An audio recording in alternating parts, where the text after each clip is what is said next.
السلام عليكم ورحمة الله وبركاته. الحمد لله رب العالمين، والصلاة والسلام على سيد المرسلين وعلى آله وأصحابه ومن تبعهم بإحسان إلى يوم الدين، وبعد، فأعوذ بالله من الشيطان الرجيم. بسم الله الرحمن الرحيم. قل هل يستوي الذين يعلمون والذين لا يعلمون إنما يخشى الله من عباده العلماء. আল্লাহ রাব্বুল আলামিনের শানে আমরা শুকরিয়া আদায় করছি। আল্লাহ রাব্বুল আলামিনের পক্ষ থেকে সৃষ্টি জগতের জন্য যা কিছু কল্যাণ এই বিষয়ে তিনি যে ইলম জ্ঞান নবী রাসূলগণকে দান করেছেন, সেই ওহীর এই ইলম জ্ঞান অর্জনের যে পদ্ধতি বা একটি ধারা, গোটা নিয়মতান্ত্রিক এই মাদ্রাসা বিদ্যালয়, বিশেষ করে কওমি ধারার মাদ্রাসা, সেই মাদ্রাসার দর্শে আমাদেরকে আল্লাহ তাআলা শরীক হওয়ার তৌফিক দান করেছেন। আলহামদুলিল্লাহ, আজকে যারা এখানে উপস্থিত আমার তলাবুল ইলম ছাত্র ভাই বোনেরা, আপনারা আগেও সমাপনী দর্শ এবং উদ্বোধনী দর্শে অনেকেই শরীক হয়েছেন। কথাগুলো আগেও বলা হয়েছে, আবারও একটু আমি মনে করিয়ে দিই। এই পৃথিবীর মানুষগুলোর বিভিন্ন রকমের চিন্তা ফিকির আছে। আমরা যে সমাজে বসবাস করি, এই সমাজে বিভিন্ন ধারার শিক্ষা ব্যবস্থাপনা রয়েছে। বর্তমানে বাংলাদেশে মোটামুটি বেশ কয়েকটি শিক্ষা ব্যবস্থাপনা রয়েছে। একটি হলো বাংলাদেশের সরকারি বা রাষ্ট্র কর্তৃক নির্ধারিত শিক্ষা ব্যবস্থাপনা, যেটাকে জাতীয় শিক্ষা কার্যক্রম বলে, স্কুল কলেজ ইউনিভার্সিটি এগুলো। আর একটা হলো আন্তর্জাতিকভাবে কিছু ব্যবস্থাপনা আছে। একটা হলো ব্রিটিশদের, আর একটা হলো আমেরিকান, যেটা ইংলিশ মিডিয়াম বলে, ইংরেজি মাধ্যম। সেটা দুইটা ধারা আছে। আর একটি ইসলামী শিক্ষা ব্যবস্থাপনার ধারা, সেটাও সরকার কর্তৃক স্বীকৃত বা অনুমোদিত, সেটি হলো যেটা আলিয়া মাদ্রাসার ধারা। আর একটা হলো এই যে কওমি মাদ্রাসা, বেসরকারি, সেটাও সরকারের স্বীকৃত এবং একটা পর্যায়ে তারা মানও দিয়েছেন পূর্বে। সেখানেও আবার দুই রকম হয়ে গেছে, কেউ মান নিয়েছেন, কেউ মান নিতে চাননি। তো এটা হলো সংক্ষিপ্ত একটা সারমর্ম বললাম আপনাদের মাথায় রাখার জন্য। এখন এই যে শিক্ষা ব্যবস্থাপনাগুলো চলছে, এদের উদ্দেশ্যটা কি? সব শিক্ষা ব্যবস্থাপনার উদ্দেশ্য দুনিয়া। কিভাবে খাবো, কিভাবে থাকবো, কিভাবে সমাজে আমাদের নামদাম প্রকাশ হবে, সমাজে আমাদেরকে মানুষ চিনবে, সম্মান করবে, এটাই হলো এদের মূল উদ্দেশ্য, টার্গেট। পরকাল আখেরাত বলে কিছু আছে, এগুলো তাদের মাথায় নেই। এটাই হলো সত্য বাস্তব। পক্ষান্তরে ইলমে দ্বীন, ইসলামের শিক্ষা ব্যবস্থাপনার মূল উদ্দেশ্যই হলো আখেরাত। তাহলে এদের চিন্তা আর আমাদের চিন্তা এক না আলাদা? পাশাপাশি না উত্তর দক্ষিণ? পাশাপাশি, পাশাপাশিও নয়, কাছাকাছিও নয়। একটা এই প্রান্তে আর একটা ওই প্রান্তে। এই বুঝটা আমাদের থাকতে হবে। এখন উত্তরকে দক্ষিণ করা যায় না দক্ষিণকে উত্তর করা যায়? পূর্বকে পশ্চিম করা যায় না পশ্চিমকে পূর্ব করা যায়? করা যায়। এই বুঝটা আমাদের আগে থাকতে হবে। এই বুঝটা গড়মিল হয়ে গেলে সব জায়গায় আমরা হজবরলা হবো। এখন আমরা যদি চাই যে এত দূরে থাকার দরকার কি, উত্তরকে দক্ষিণে নিয়ে আসি, পশ্চিমকে পূর্ব দিকে নিয়ে আসি, সম্ভব? সম্ভব না। তাহলে এখন আমরা চলবো কি করে? ইলমে দিন মানে আখেরাত মানে কবরে যে বসে থাকা নাকি? হ্যাঁ, যে কবর দিয়ে তো আখেরাতে যেতে হবে, আমরা সবাই কবরস্থানে যে বসে থাকি। তো আখেরাত হলো দুনিয়া থেকে সঞ্চয় করতে হবে। দুনিয়ার সব কাজ ওরাও করে, আমরাও করি। আমরাও গরু খাই, অমুসলিমদের অনেকে গরু খায়। দুই খাওয়া কি সমান? আমরাও ঘুমাই, তারাও ঘুমায়। আমরাও বিয়ে শাদী করি, তারাও বিয়ে শাদী করে। তাহলে বাহ্যিক কাজ কিন্তু সবার একই রকম। আমরাও পা দিয়ে হাঁটি, তারাও পা দিয়ে হাঁটে, আমরাও পা দিয়ে হাঁটি। নাকি ওলামা একরাম কি দিয়ে হাঁটেন? মহাশূন্য হেঁটে যান নাকি? তাহলে মূল হচ্ছে তাদের নিয়মতান্ত্রিকতা, তাদের কর্মপদ্ধতি, আমাদের কর্মপদ্ধতি এক না। আমাদের প্রত্যেকটা কাজ হবে আল্লাহ তাআলার শেখানো নিয়মে। আল্লাহ রাব্বুল আলামিন আমাদেরকে শিক্ষা দিয়েছেন, একটি হলো জন্মগত, আর একটি হলো নবী রসুলগণের মাধ্যমে। একটা হলো ফিতরাত, আমরা সবাই জানি। ফিতরাত বলতে একটা বিষয় আছে, আরবিতে বলে কুল্লু মাউলুদিন ইউলাদু আলাল ফিতরা। ফিতরার বাংলা কি বলা যায়? হ্যাঁ, ফিতরার বাংলা কি হবে? ফিতরা, ফাতারান নাসা আলাইহা, আল্লাহ তাআলা বলছেন। মানে স্বাভাবিকভাবে বাংলায় বলা যায় যে প্রাকৃতিকভাবে যাদেরকে আল্লাহ সৃষ্টি করেছেন, যেটা প্রকৃতিবাদী একটা বলে না, যে প্রকৃতির নিয়ম বাংলায় বলে, মানে স্বাভাবিকভাবে একটা যে সৃষ্টি জগতের নিয়ম। তো স্বাভাবিকতাটা কি আমরা সবাই জানি, যে ইসলামের শিক্ষা হলো স্বাভাবিকতায় একটা মানুষ আল্লাহ তাআলাকে স্বীকার করে দুনিয়ায় আসে, যে আমাদের স্রষ্টা আছে, তিনি আমাদের রব। যেটা কোরআনুল কারীম আল্লাহ তাআলা বলেছেন যে আমাদের রূহগুলোকে আল্লাহ তাআলা একত্রিত করে আমাদের শিক্ষা দিয়েছেন। প্রশ্নের মাধ্যমে কি শিক্ষা দিয়েছেন? প্রশ্নের মাধ্যমে শিক্ষা দিয়েছেন। আলাস্তু বিরব্বিকুম, সবার জানা আছে আলহামদুলিল্লাহ। ওই শিক্ষার ওপরেই আমরা দুনিয়ায় জন্মগ্রহণ করি। এরপরে দুনিয়ার পারিপার্শ্বিক কারণে মানুষ বিভিন্ন চিন্তা ফিকিরে ব্যস্ত হয়, এটা হাদিসে বলা আছে, আপনারা পড়েছেন বা পড়বেন অনেকে ইনশাআল্লাহ।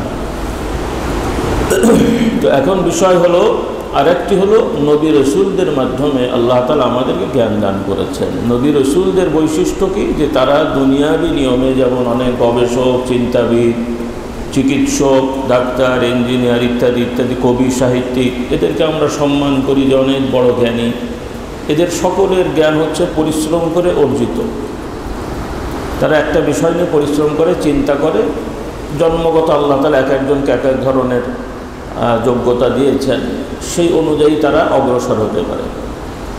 পক্ষান্তরে নবী রসুলগণ সম্পূর্ণ ভিন্ন। নবী রসুলগণ কোনো সৃষ্টির থেকে কোনো কিছু শেখেননি, নিজেরাও গবেষণা করে কোনো সিদ্ধান্তে পৌঁছাননি। নবীরা গবেষক না, সায়েন্টিস্ট না, চিকিৎসক না, মানে দুনিয়াবী নিয়মে তারাও চিকিৎসা করেন, তবে দুনিয়ার জ্ঞান দিয়ে না।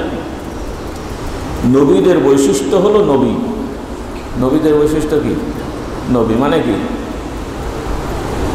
নবীর বাংলা কি? হ্যাঁ, সংবাদ দাতা, সংবাদ বহনকারী অথবা সংবাদ প্রাপ্ত। মুনাব্বা, নবী বিমানা মুনাব্বিস। অনেক সময় ইসমে ফাইল বিমানা মাফউল হয় না, পড়েছেন না আপনারা? নাবা থেকে নবী, আম্মা ইয়াতাসাআলুন আনিন নাবা। নাবা মানে কি? সংবাদ। তো নবী হচ্ছেন সংবাদ প্রাপ্ত। কার থেকে? যাকে সংবাদ দেয়া হয়েছে, খবর দেয়া হয়েছে। তাহলে নবী এবং রাসূল, রাসূলের বাংলা কি? বার্তাবাহক। সংবাদ আর বার্তা, বার্তা সংবাদের মধ্যে তফাৎ কি? ভাষাগত দিক থেকে দুইটা, একটা হলো মৌখিক আর একটা লিখিত। একটা হলো মৌখিক আর একটা লিখিত। বলা হয় আবার অনেকে বলেন একটার অর্থ আরেকটা। আর আরবি ভাষাবিদদের বা সব ভাষাবিদদেরই তাদের ব্যক্তিগত কিছু ব্যাখ্যা বিশ্লেষণ আছে। অনেকেই বলেন যেটা আমরা বাংলা আরবিতে বলি একটা শব্দের আরেকটা অর্থ, আরবিতে মোরাদেফ বলি না, মোরাদেফ বলে না যে এটার অর্থ এইটা। তো এটা অনেক গবেষকরা মেনে নেন না। তাদের কথা হলো যে কোনো শব্দের মোরাদেফ কোনোটা না, কাছাকাছি অর্থ দেয়, কিন্তু প্রত্যেকটা শব্দের আলাদা আলাদা বৈশিষ্ট্য আছে যেটা আরেকটাই নাই। তা নাহলে দুইটা হলো কেমন করে? দুইটা শব্দ কেন বলা হলো? যদি একটা দ্বারা আরেকটা হয় তাহলে দুটো হলো কেন? একটাই হতো। তো তাদের ব্যাখ্যাই হলো যে যে কোনো শব্দ তার নিজস্ব একটা বৈশিষ্ট্য আছে যেটা আরেক শব্দে নেই। তো নবী রসুল আমরা অনেকে বলি একই জিনিস, কিন্তু নবী রসুলের মধ্যে মানে শুধু নবী রসুল না, প্রত্যেকটা শব্দই আকালা তাইমা, দুটো তানাওয়ালা আকালা। অনেক সময় আকালা অর্থে তানাওয়ালা ব্যবহার করা হয়, তানাওয়ালা তোয়াম বিমানা আকালা তোয়াম, কিন্তু আকালা আর তোয়াম আর তানাওয়ালার মধ্যে তফাৎ আছে। আকালা এক জিনিস, তানাওয়ালা এক জিনিস। তানাওয়ালা তোয়াম দিয়ে আকালা অর্থ দিলেও সব তানাওয়ালা আকালা না। আবার আকালা দিয়ে তানাওয়ালা বলা, তানাওয়ালা তোয়াম মানে বলা হবে যে যে আকালা তোয়াম বলা যায়। কিন্তু আবার তানাওয়ালা মনে করে এটার নাম কি আরবিতে? উলবা। তানাওয়ালা উলবা মানে কি? আকালা। আকালা মানে কি? মুখে দিয়ে চিবিয়ে খাওয়া হয় যেটা। তাহলে কোনো কোনো ক্ষেত্রে তানাওয়ালাকে আকালা দিয়ে ব্যাখ্যা করলেও সব জায়গায় ব্যাখ্যা করা সম্ভব না। তো যাই হোক, তো এইভাবে অনেক বিষয় আছে। তো সংক্ষেপ কথা হলো নবী রসুল মানে নবী রসুল, যে তাদের বৈশিষ্ট্যই হলো যে তাদের সব কিছুই সরাসরি আল্লাহ তাআলার পক্ষ থেকে ব্যবস্থাপনা করে দেওয়া হয়। সুবহানাল্লাহ। এই নবী রসুলের ইলমি হচ্ছে ইলমুশ শরিয়া, ইসলামের জ্ঞান যেটা, সেই জ্ঞান শেখার জন্য আমরা এসেছি। এই জ্ঞানের মধ্যে সব কিছু নিহিত আছে। কুল্লুন ফি কিতাবিন মুবিন।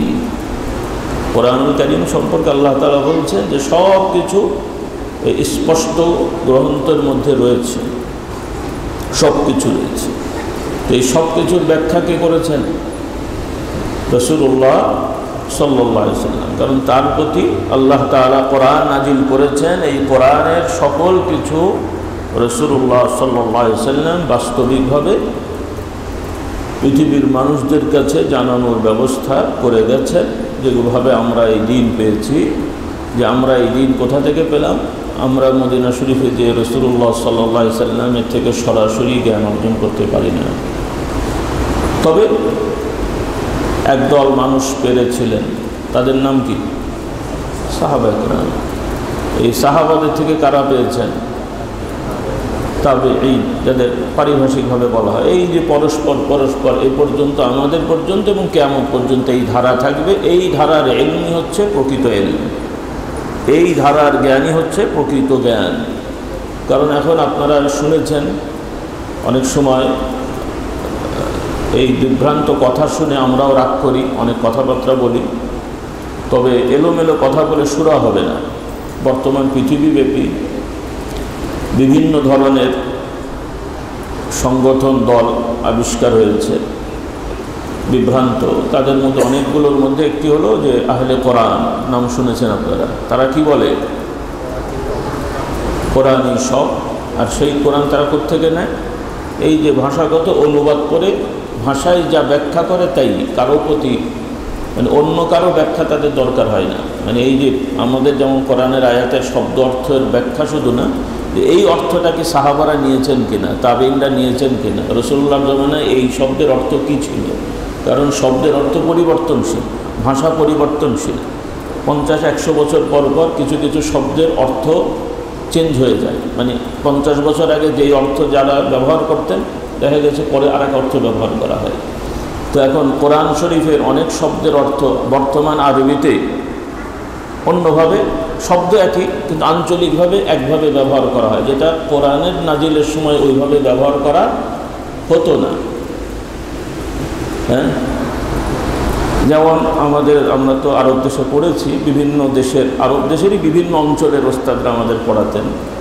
মিশর, সিরিয়া, সুদান, এই বিভিন্ন এলাকার সবাই আরব দেশের, সবাই আরবি ভাষায় কথা বলে। যেমন বাংলাদেশের নোয়াখালীর বাংলা আর চাঁপাইনবাবগঞ্জের বাংলা কেমন বাংলা?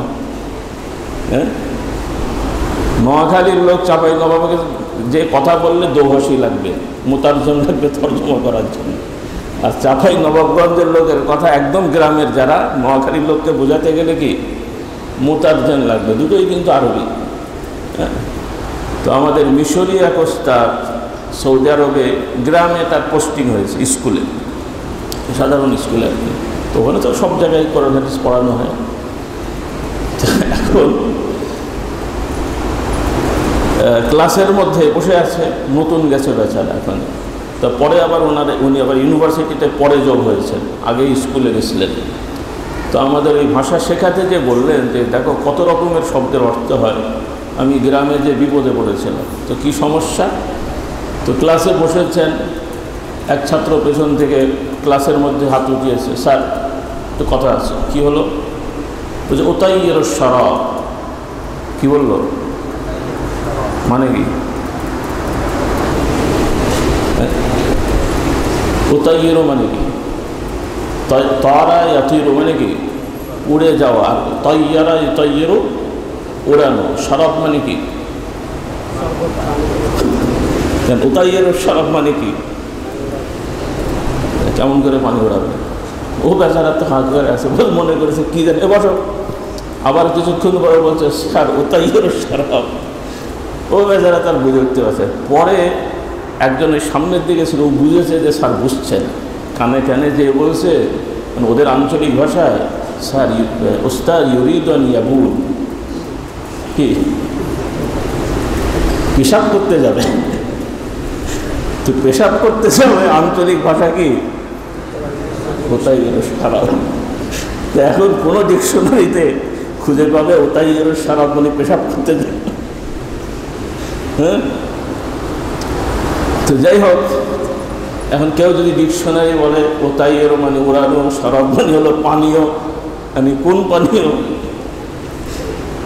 তো এইরকম অনেক ধরনের বিষয় আছে। তো এখন এনারা যদি কোরআন শরীফের শব্দ অর্থ ওইভাবে তফসির করে, কেমন তফসির হবে? তফসির কেমন হবে এবার বুঝে দেখে। অলরেডি হচ্ছে, নাউজুবিল্লাহ, আল্লাহ মাফ করো, বিশিষ্ট মুফাসসিরে কোরআন এমন এমন অর্থ বলে, ব্যাখ্যা করে, আমি বলি যে স্বয়ং জিবরাইলও এই অর্থ জানে কিনা সন্দেহ আছে। নাউজুবিল্লাহ, আর বাইরে বললাম না, আল্লাহ আমাদের হেদায়েত দান করো। তো আপনাদেরকে এই ব্যাপারে সতর্ক হতে হবে। আপনারা যে নিরাপদ তা নয়, কিন্তু এই ফিতনা এখন সব জায়গায় ঢুকে পড়েছে। কওমি মাদ্রাসাগুলো তো এখন এই ফিতনাগুলো ঢুকে পড়েছে। কারণ আপনারা এখন কিছু উদার হওয়ার জন্য সবার সাথে ওঠেন বসেন, এটা দোষ না, কিন্তু এই ধরনের চিন্তাধারা এখন কওমি মাদ্রাসার মধ্যেও ঢুকে পড়ছে। স্বাধীন চেতা, নিজেদের পাণ্ডিত্য জাহির করা, এগুলো খুব বড় মানে ক্ষতিকর। স্বাধীনতা খারাপ না, কিন্তু স্বাধীনতার নামে, মুক্ত চিন্তার নামে যে যা বুঝেছেন সেটাকে ইসলাম বানিয়ে দেওয়া, বিশেষ করে ইসলামের ক্ষেত্রে, সামাজিক জাগতিক ক্ষেত্রে সেটা একটা পর্যায়ে থাকতে পারে, কিন্তু ইলমে দ্বীন ইসলামের ক্ষেত্রে মুক্ত চিন্তার নামে যে যার মতন ব্যাখ্যা করে ফরজ ওয়াজিব হালাল হারাম সুন্নত নফল বানিয়ে ফেলা, এগুলোই তো বেদাত। এই অন্যান্য ধর্মের যে আবিষ্কার, এভাবেই তো আবিষ্কার হয়েছে। আল্লাহর সন্তান হয় কিভাবে তারা বলছে? কারণ হিব্রু ভাষায় কোথাও কোথাও, আমি নিজে পড়িনি, মানে অর্থ পড়ে দেখেছি আরবিতে, হিব্রু ভাষায় কোথাও কোথাও ঈসা আলাইহিস সালামকে নাকি আল্লাহ তাআলা সম্বোধন করেছেন ইয়া বুনাইয়া বলে। তো ইয়া বুনাইয়ার অর্থ তো অনেক রকম আছে। আরবিতে বুনাইয়া মানে হিব্রু ভাষায় এরকম, মানে হে আমার বৎস। তো হে আমার বৎস বলতে কি ছেলে? বৎস মানে ছেলে, বুনাইয়া মানে ছেলে, কিন্তু অনেক সময় সম্মান দিয়ে স্নেহ করে অনেক শব্দ ব্যবহার করা হয়।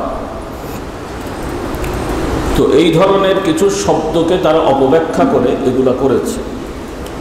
যেমন কাদিয়ানীরা ঈসা আলাইহিস সালামের সশরীরে ঊর্ধ্বগমনকে অস্বীকার করে। ঈসা আলাইহিস সালাম কোথায়? কিন্তু আমরা বিশ্বাস করি ঈসা আলাইহিস সালামকে আল্লাহ তাআলা সশরীরে উঠিয়ে নিয়েছেন। দলিল কি? হ্যাঁ, আপনারা বলেন। ঈসা আলাইহিস সালামকে যে আল্লাহ তাআলা সশরীরে উঠিয়ে নিয়েছেন, এর দলিল কোথায়? মানে আমরা কেন বিশ্বাস করি এটা? হাফেজ সাহেব নাই আপনাদের মধ্যে? কে কে হাফেজ? আপনারা জানেন, বলতে পারছেন না আর কি, মানে খেয়াল করেন। আচ্ছা, সময় কম। আল্লাহ তাআলা বলছেন ওয়ামা কাতালুহু ওয়ামা সালাবুহু বাল শুব্বিহা লাহুম। অন্য আরেক আয়াতে আছে বাল রাফাআহুল্লাহু ইলাইহি। তাহলে ইহুদিরা ঈসা আলাইহিস সালামকে হত্যা করে শুলে চড়াতে গিয়েছিল এবং বাস্তবে ঈসা আলাইহিস সালামের মতন আরেকজনকে হত্যা করে শুলেও চড়িয়েছিল। এই জন্য তাদের দাবি আমরা তো হত্যা করে শুলে চড়িয়েছিলাম, তাদের দাবি, ইহুদিদের দাবি। কাদের দাবি? তাহলে ইহুদিদের সাথে খ্রিস্টানদের গণ্ডগোল হওয়ার কথা না আমাদের সাথে হওয়ার কথা? ইহুদিরাই তো ঈসা আলাইহিস সালামকে মারতে গেছিল, নাকি নাকি মুসলমানরা গেছিল? তাহলে গণ্ডগোলটা কাদের সাথে হওয়া উচিত? কিন্তু এখন বন্ধুত্ব কাদের সাথে? বাংলা কথা আছে চড়ে চড়ে। মূল গণ্ডগোল তো তাদের সাথে হওয়া উচিত। খ্রিস্টানদের তো বোঝা উচিত যে এরাই তো আমাদের নবীকে হত্যা করতে গিয়েছিল বা হত্যা করেছিল তাদের ভাষায়। আমরা বলি ইহুদিরা হত্যা করতে গিয়েছিল কিন্তু হত্যা করতে পারেনি। কেন? বার রাফাআহুল্লাহু ইলাইহি, আল্লাহ তাআলা তাকে উঠিয়ে নিয়ে গেছেন। এই আয়াত তো কোরআনে আছে। তাহলে কাদিয়ানীরা কেন বলছে যে তিনি ওঠেননি? তারা বলছে এই রফা মানে হলো তার মর্যাদাকে আল্লাহ তাআলা উচ্চ করেছেন, সশরীরে উঠিয়েছেন না। নাউজুবিল্লাহ। ব্যাখ্যা করে দিল মাজাজ। প্রথমে বলবে কোরআনে তো রূপক অর্থ ব্যবহার করা হয়েছে না হয় নাই? মানুষ রূপে হয়েছে। রূপক অর্থ বোঝেন তো? মানে রূপা দিয়ে যেটা বানায় নাকি? হ্যাঁ, মাজাজ রূপক অর্থ। তো কোরআনে রূপক অর্থ আছে, কথা ঠিক, কিন্তু রূপক অর্থ মানে হাকিকাত থেকে সরে যায় না। তো রফা বাস্তবের উচ্চতাও হতে পারে, কি বলে, রূপক অর্থ আসতে পারে, এটা ঠিক আছে। কিন্তু কোরআনুল কারীমে এই রফা রূপক অর্থে ব্যবহার হয়নি। কারণ এই রূপক অর্থে ব্যবহার হচ্ছে কি হচ্ছে না, প্রত্যেকটা বাক্যের আগে পরের বাক্যের সাথে শব্দের সাথে এটা বোঝা যায়। কিন্তু সাধারণ যারা কোরআন হাদিস পড়ে না বা অত বুঝ নাই, বা আমাদের মাদ্রাসার ছেলেদেরকেও যদি এরকম গোলমাল করে বোঝানো হয়, দেখবেন যে তারাও বুঝে বসে আছে। হ্যাঁ, এই যে বিভিন্ন ইসলামী দলের বিভ্রান্তিগুলো, আন্দোলনকে জিহাদ বানিয়ে দেয়া, এরপরে যে নওজুবিল্লাহ গাজার পক্ষে আন্দোলন করতে যে জুতো লুট করা গনিমতের মাল, নাকি সেটা তো গনিমতের মাল। ওনার জিহাদে নেমেছেন না? নাউজুবিল্লাহ। কি বলবো বলো, মুসলমানের অবস্থা দেখো। তাও আবার ছবিতে যে পাওয়া গেল দু একটা টুপিওয়ালা দাড়িওয়ালাও আছে, এমনি টোকাই টোকাই হলে তাও একটা হতো আর কি। এই লোকটা কি ইসলাম শিখলো যে সে আরেকজনের দোকান থেকে সে কি যুদ্ধে নেমেছে গনিমতের মালেগুলা? নাউজুবিল্লাহ। আবার ভালো করে জিজ্ঞেস করলে হয়তো বলে দেবে যে আমরা তো যুদ্ধে নেমেছি, পয়সা গনিমতের মাল নিয়ে যাচ্ছে, হয়তো ব্যাখ্যা করে দেবে আর কি। বাংলাদেশে তো সবই চলে। নাউজুবিল্লাহ নিয়ে যায় না। তো আল্লাহ তাআলা আমাদের হেদায়েত দান করুন। কথা বেড়ে যাচ্ছে, তো খোলাসা কথায় আমরা আসি। তাহলে আমাদের ইলম নিতে হবে এই ধারায় যত উলামা একরাম আছেন এবং সত্যবাদী ভালো মানুষ, যাদের কথা কাজের মিল আছে, শুধু পাণ্ডিত্য না, শুধু জাগতিক শোহরত না। কারণ ইলম হচ্ছে দ্বীন, এটাই হলো আমাদের সব আখিরাত পরকাল এবং নাজাতের মাপকাঠি। ইলম, সঠিক ইলম না থাকলে জান্নাতে যাওয়া যাবে? ফা'লাম আন্নাহু লা ইলাহা ইল্লাল্লাহ। তাহলে এই ইলমটা আমরা আল্লাহর নবীদের ইলম, বিশেষ করে মুহাম্মদ রাসূলুল্লাহ সাল্লাল্লাহু আলাইহি সাল্লামের পক্ষ থেকে যে ইলম আল্লাহ তাআলা কিয়ামত পর্যন্ত সকল সৃষ্টির জন্য আল্লাহ তাআলা পৌঁছানোর ব্যবস্থা করে দিয়েছেন, সেই ইলম অর্জনের জন্য আমরা এই প্রতিষ্ঠানে এসে থাকি। এখানে দুনিয়াও থাকবে, আখেরাত থাকবে, কিন্তু মকসুদ হচ্ছে আখেরাত। দুনিয়া আখেরাতকে কেন্দ্র করে কাজ করলে দুনিয়া আমাদের সব কিছুই সোজা হয়ে যাবে। আর পেশার ক্ষেত্রে আমার আগে হুজুর বলেছেন, আল্লাহ নবী সাল্লাল্লাহু আলাইহি ওয়াসাল্লাম বলেছেন যে তোমরা কর্ম করো, আল্লাহ তাআলা যাকে যে জন্য সৃষ্টি করেছেন সেটা তার জন্য সহজ হবে। বর্তমানে আমরা যারা মাদ্রাসার সাথে ইলমে দিনের সাথে খেদমত করি, কেউ মুস্তাকিল মানে একভাবে এটার সাথেই আসি বিভিন্ন কারণে। আজকে তো 100, 200, 500 বছর আগে হয়তো ওলামা একরাম এভাবে থাকতেন না, তারা দিনেরও খেদমত করতেন, পাশাপাশি ব্যক্তিগত ব্যবসা, চাকরি, অন্য কিছু। তখন তার এত চাকরির ব্যবস্থা ছিল না, বিভিন্ন কিছু করতেন। এখন কালের বিবর্তনে মানুষের বেশি ব্যস্ততা বা বেশি চাহিদা বা বেশি যান্ত্রিকতার কারণে একটা মানুষ কিতাব পড়াবেন আবার দোকান নিয়ে বসে থাকবেন, এটা বড় কঠিন কাজ। সেজন্য মুস্তাকিল হতে হয়েছে। এটা খারাপ না, এগুলো নিয়ে অনেক কথাবার্তা আপনারা শুনবেন। ইদানিং আবার নতুন নতুন ফতোয়া আসছে যে মাদ্রাসায় পড়িয়ে বেতন নেওয়া যাবে না, এটাকে করা যাবে না, অনেক কিছু আছে। এগুলো অনেক কথা শুনবেন আপনারা। তো তবে আপনাদের প্রতি আহ্বান থাকবে, আপনারা যাদেরকে আল্লাহ তাআলা ইলমে দ্বীনের খেদমতের জন্য যোগ্যতা দিয়েছেন মনে করবেন, আপনাদের ওস্তাদরা আপনাদেরকে পরামর্শ দেবেন, হ্যাঁ বাবা তুমি ইলমের খেদমতের জন্য লায়েক, মানে সামর্থ্য আছে, তুমি করো, তারা করবেন। আর যাদের ইলমে দ্বীন শিখেছেন কিন্তু খেদমত করার, তালিম দেওয়ার মতন যোগ্যতা নেই, দয়া করে এই দায়িত্বে যাবেন না। কারণ আমরা যেটা অনুভব করছি, বহু মাদ্রাসার অনেক ওস্তাদ আছেন যারা ওস্তাদ হওয়ার মতন যোগ্য না, কিন্তু তারা ওস্তাদ হয়ে বসে আছে। তো তাদের থেকে তো ছাত্ররা ইলমে দ্বীন নিতে পারবে না। এটা এক ধরনের আমানতের খেয়ানত হবে। এই জিনিসগুলো খেয়াল রাখতে হবে। যাদের এই বিষয়ে যোগ্যতা থাকবে না তারা অন্য কাজ করবেন, দিনের খেদমত করবেন, আলহামদুলিল্লাহ। কিন্তু কিতাব নিয়ে বসে পড়ব, ছাত্রকে আমি দিতে পারবো না, গোলমাল করে সারা বছর কাটালাম, এই বিষয়গুলো খেয়াল রাখতে হবে। অনেকের আগ্রহ থাকবে, কিন্তু আপনাদের চেষ্টা থাকবে, বিশেষ করে আপনাদের 1 বছর পরে আপনারা হয়তো বিভিন্ন জায়গায় যাবেন, আপনারা ওস্তাদদের সাথে পরামর্শ, এটা শেষের কথা আগেও বলে দিচ্ছি আমি। তো এই বিষয়গুলো আমাদের খেয়াল রাখতে হবে। সর্বোপরি আলহামদুলিল্লাহ এক এক প্রতিষ্ঠানের এক এক নিজাম আছে। এখানে যারা আছেন অনেকেই নিয়মিত কয়েক বছর ধরে এখানে পড়ছেন, আর এই বছর নতুন কিছু ভাইয়েরা এসেছেন।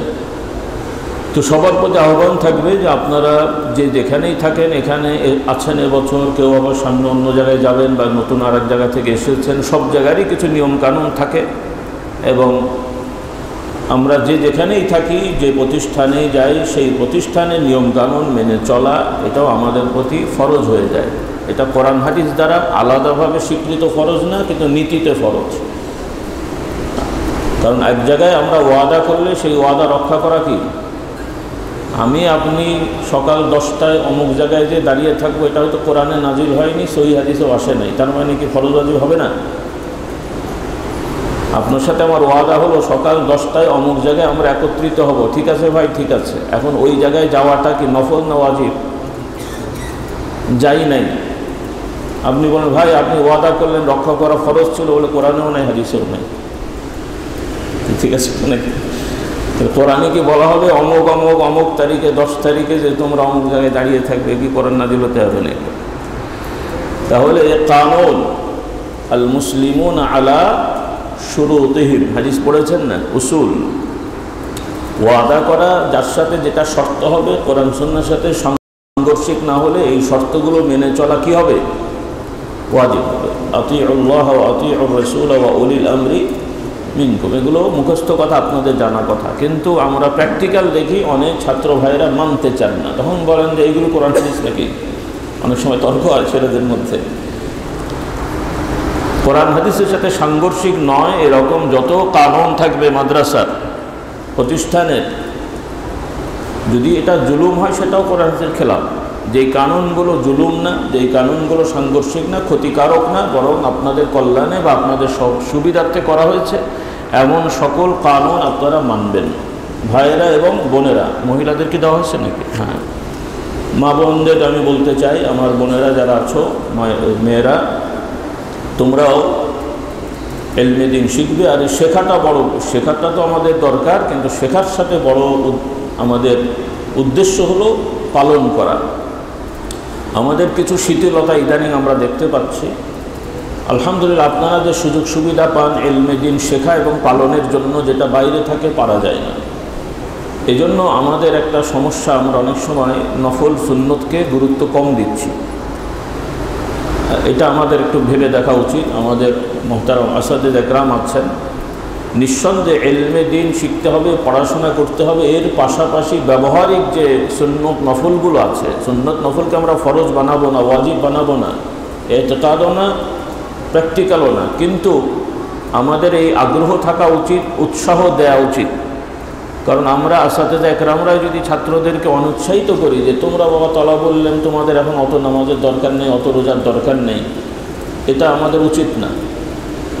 বরং যে মাশাআল্লাহ আমাদের ছাত্র ভাইদের অনেকেই আছে 16, 17, 18, 20 বছর, তো তাদের তো এই বয়স থেকেই সব কিছুই প্র্যাকটিস করা দরকার। নফল নামাজ, নফল রোজা, তাসবিহ, তাহলিল, জিকির, আজকার, নাকি এগুলো মুফতি হওয়ার পরে, মুফতি পাশ করার পরে এগুলো করতে হয় নাকি? আমরা বলবো ছাত্র মানুষ কিতাব মোতালা করবে, কত সময় লাগে এগুলো করতে? এগুলো আপনাদের ইমানের চার্জা, যেগুলো আমরা অনেকে অবহেলা করছি। আল্লাহ রসুল সাল্লাল্লাহু আলাইহি ওয়াসাল্লামের সাহাবা একরামদের জীবনীতে আপনার হাদিসে পড়েছেন। এখানে ছাত্র হয়ে গেলে, দাওরা পাশ করে গেলে, কামেল পাশ করে গেলে তারপরে ওজিফা জিকির আজকার করতে হয়, তার আগে করা ঠিক না। মানে এলেম কিতাব নিয়ে বসে থাকতে হয়, কিতাব পড়ার সাথে কি এগুলো সাংঘর্ষিক?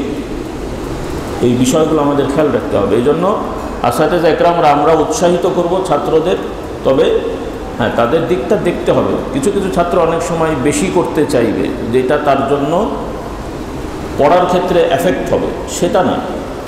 পড়াশোনায় প্রভাব পড়ুক এটা না করে যেগুলো করা সম্ভব, যেগুলো মানিয়ে নেওয়া, ফজরের পর একটু মসজিদে অবস্থান করা, মাগরিবের সাথে কিছু নফল নামাজ আদায় করা, শেষ রাতে একটু তাড়াতাড়ি উঠে অন্তত 2-4 রাকাত একটু তাহাজ্জুদ পড়া, মাসে 1-2টা রোজা রাখা।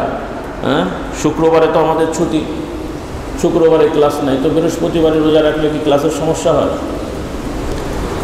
তো এগুলো প্র্যাকটিসে থাকা দরকার। এরপরে মেয়েদেরকেও আমি বিশেষভাবে বলবো, অনেকে আবাসিক, অনেকে অনাবাসিক, তোমরাও খুব সতর্ক থাকবে। ইদানিং অনেক আবাসিক বা কওমি মাদ্রাসার মেয়েদের মাদ্রাসাগুলোতে অনেক জটিলতা আমরা শুনতে পাচ্ছি, যেগুলো আগে হতো না।